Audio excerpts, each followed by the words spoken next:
Hello everyone. We are happy to announce that shortly we are going to start our webinar series where we can directly interact. It could be a kind of question and answers kind of a session, or depending on the kind of topic that is chosen, mainly focused on the practical areas of life related to psychological problems like depression or how to handle stress, topics like that, practical topics that are chosen. So those who are interested in participating can keep a watch on the website. We are going to kind of put it on website soon, probably within a week. So this is mainly in English and mainly to facilitate much more interactional and to make it much more relevant. This is what I wanted to kind of let you know. And then coming to our today's topic, we have looked at different aspects of the family counseling from the past couple of weeks. And then today we will look into the resistance when the family or the family members are expressing resistance in the family counseling sessions, what it means and what functions it is performing, and what are the causes for this resistance, and how we can look at the resistance and how to break the resistance. So these are the concerns that we are going to address today. So looking at resistance in family counseling sessions. So you all know resistance is more like being reluctant. The kind of behaviors that the clients or the family members showing this reluctance towards understanding or towards growing or towards a process of change is considered to be resistance. So there must be some important functions why this resistance or the reluctance to cooperate in the family sessions is happening. So let us look at what functions it is playing. So there could be a wide variety of functions. It is a way of trying to keep a stability or a kind of trying to keep things in control is something that keeps the clients resist the therapy or the counseling process, which is more in terms of maintaining their stability or a kind of see, change is not an easy process for any one of us, including the person speaking here. Change is a process where unless until you are well motivated towards that change and you are looking at the positive gains that come with the change and the long-term benefits of change, it's not easy for any one of us, including the clients, to change. So you have to be, or the clients, able to look at that the change that is expected in the family counseling is something that benefits them in the long term, that helps them to become much more functional and stable. So any process that is blocking that kind of feeling comes as a resistant behavior. So here, for some of the clients, too much of change in a short period can be a little anxiety provoking. That could also be a reason why there might be a reluctance or resistance to cooperate in the family sessions. And it can also be like wanting to have some control over the counseling process. Usually here, when counseling sessions, especially the family sessions, are conducted, there are certain rules that we need to follow in order to give you the best services. Like since there is going to be a group of people sitting together, there can be sometimes a high noise level, or sometimes the other person is not really listening to what the member or one of the family member is trying to communicate, which usually happens even at home settings.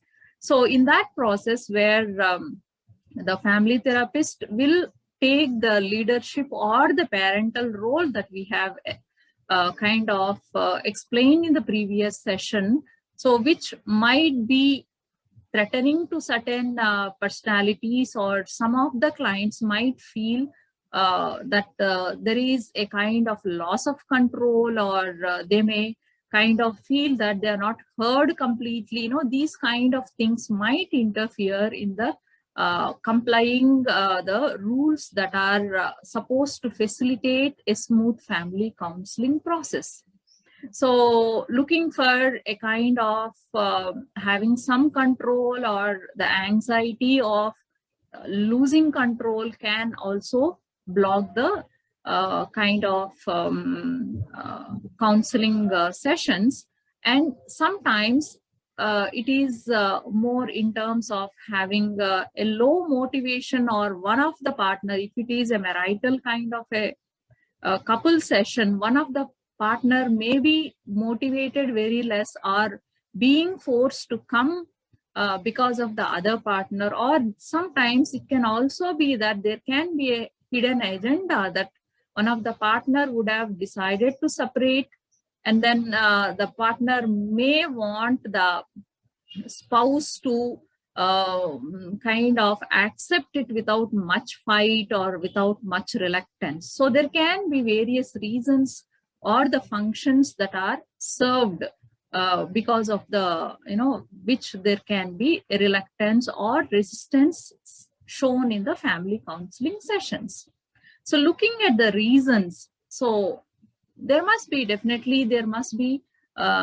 kind of causes that is making them to be reluctant. So looking at the causes here, like I said, the foremost and very important cause could be the maintenance of homeostasis, even though they are aware that there is a problem and there is a dysfunctionality or a kind of adjustment issue affecting the relationship. It is more like wanting to re-establish the previous dysfunctional behaviors, but here in a very dysfunctional way. So when you are in a counseling, we need to kind of open up this Pandora box, where we need to look at everything from a much more broader perspective, and then realign them into much more functional area, which takes some time. So here, the kind of behavior that one is adopted to or one got used to is something that is more easy to carry on. So it can be a process of trying to re-establish that homeostasis, even though you understand that it is not helping your relationship. So could be wanting for a kind of homeostasis, but in a much more dysfunctional way, could be one of the causes for the resistance. Or it can also be, the resistance also could be in terms of lack of skill. Sometimes the person is not having the skill in order to understand their own feelings, or even though they understand the feelings, to verbalize them, especially when they have these negative feelings. It's not easy for everyone to express this negative feelings in a verbally kind of acceptable way. They might be looking at it as a weakness. So sometimes this lack of skill can also be the reason for being resistant. And it is could be, the resistance also could be a high anxiety level. When certain conflicting topics are being kind of touched upon, the high anxiety level that comes in, or it could be the shame or the guilt of able to express their feelings about that particular area, can also block them from trying to, kind of cooperate. And it can also be a testing process sometimes, especially this happens in marital counseling, where it is more like one spouse is testing the other person's kind of how much they are really motivated or interested in the relationship. So a kind of testing that happens, which can be an immature way of handling the counseling situation, which can again block the progress of the counseling. And other reasons, like anyone as a psychological reactance, like if someone is curtailing their freedom towards the way that they want to behave, there can be a psychological reactance that is coming in the way of bringing in the resistance. So these are some of the important reasons why the resistance can happen.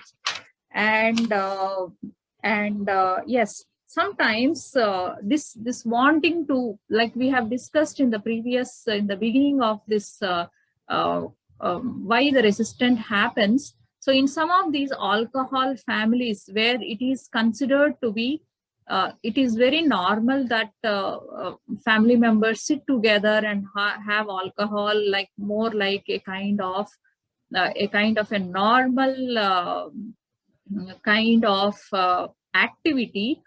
But then when there are youth, or when there are youngsters, and then when there are certain risk behaviors where it can overboard and moving towards addiction. So when a family approaches with this kind of background, so for them to make changes, like not to sit together to have a drink, or something like that is suggested in the family session, can become very difficult, because that is how they are used to it, and then it can be a factor of resistance. So these are some of the common reasons for resistance in cooperating for the family kind of sessions. So looking at how this resistance is expressed, generally they might kind of don't turn up to the sessions in the prescribed time, or instead of all family members, maybe one family member might only appear for the